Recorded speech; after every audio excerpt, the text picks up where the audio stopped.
Bismillahir Rahmanir Rahim. How can I handle religious arguments within my family?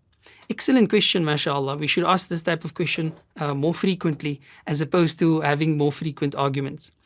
I suppose every Muslim family at some point or the other deals with a certain level of religious dialogue, because Islam is our way of life, and Islam is a manner of living that infiltrates every aspect of our lives. So naturally and inevitably, you're going to come across conversations among family.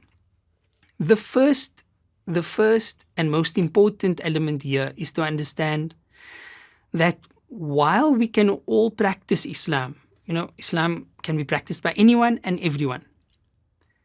We are not all scholars of Islam, and the two are completely different. So everybody can take medicine. The doctor prescribes medicine and then you take the medicine. Everybody can do that. But not all of us are doctors. Even though sometimes we try to be, I Google something and then I know these are the symptoms and so. But the reality is I'm not a doctor. So with Islam, it's even more critical that we understand this. We can all be Muslim, we can all make salah, we can all practice Islam. But we are not all ulama, we are not all scholars or even students full-time of Islam. We should all be learning Islam.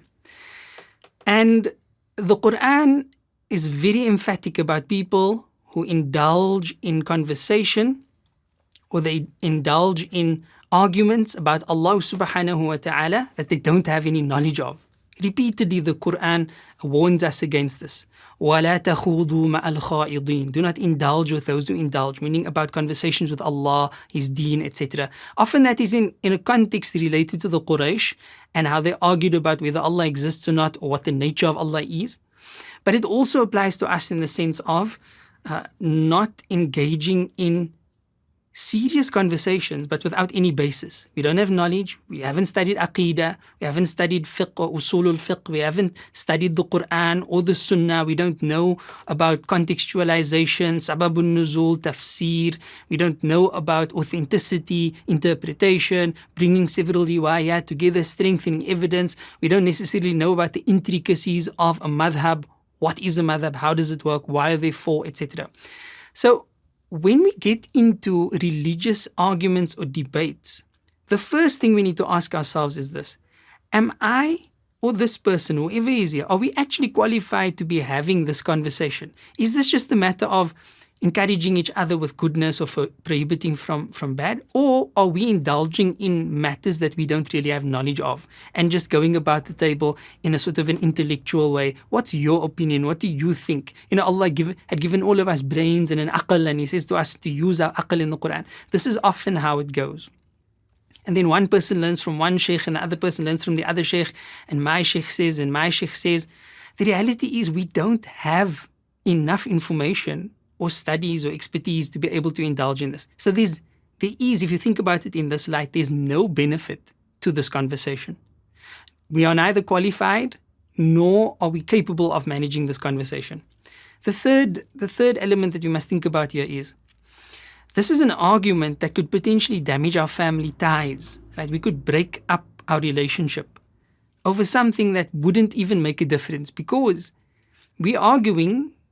Essentially, our egos are arguing against one another, and I'm trying to prove you wrong and you're trying to prove me wrong. Even if you prove me wrong, because of the nature of an argument and a debate, chances are I may not accept the truth even after being convinced thereof. Chances are you may not accept the truth even after being convinced thereof, or perhaps you'll never be convinced.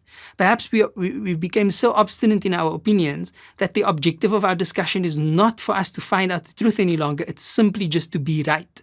This is highly problematic. The best advice I can give in relation to this question, how to handle religious arguments within a family, is to not have them and to refrain from them as soon as they start. Try and change the topic or walk away if you must. I know some people are sort of persistent and they try to probe you. If that is the case, say to the person, look, let's talk about this in a classroom environment. Let's go to my teacher, or let me take you to my teacher. So let's meet up specifically for this. But here we are at a family gathering. Let's keep the conversation nice and light and social, inshallah ta'ala. Remember, I'm speaking about debates and arguments of technicalities that we are not qualified for. If somebody starts encouraging people to make salah or reading Quran or making dhikr, etc., there's no problem with that. at all. Tamam. So that's my contribution towards that question, bi'idhnillah ta'ala. لا إله إلا الله محمد رسول الله